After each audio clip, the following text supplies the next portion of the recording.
नेपाल कत्रो छ 7-7 वटा प्रदेश चाहिन्छ नेपाललाई नेपाली जनताले राजा चाहिँदैन भने गलत तेरफाको होइन यी अहिले गणतन्त्रका हलीहरू भन्छु म यसलाई राजनीतिक नेता राजनेता भन्न मिल्दैन नेपालमा कतिजना छन् मन्त्री अहिले तपाईँ नेपाल अधिराज्यमा कतिजना छन् मन्त्री 7 प्रदेशमा मन्त्री कति छन् र सेन्ट्रल गभर्नमेन्टमा कति छ मन्त्री नेपालमा अन्दाजी 70 जना मन्त्री चाहिन्छ नेपाललाई तपाईको चाहिँ नि यो नेपाल कत्रो छ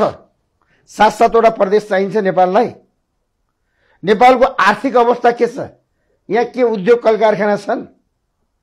70 जना मन्त्रीको सवारी थेक्न सक्ने तिनको खर्च थेक्न सक्ने संसद 875 जना संसदलाई चाहिँ थेक्न सक्ने चाहिँ नि सरकारको राजस्व छ आर्थिक अवस्था छ जनता आज चाहिँ सडकमा छन् विदेशबाट रेमिटेन्समा लाखौं रुपैयाँ तिरेर कतारको घाममा कोदालो खन्न नेपाली जान पाएका छैनन् लाइन बसिया छन् त्यो रेमिटेन्स पठाएर यहाँको सरकार चलाइदिनु पर्ने जनताले यी नेताहरूलाई तपाईलाई जनताको शासन मन परेन है कसरी मन पर्छ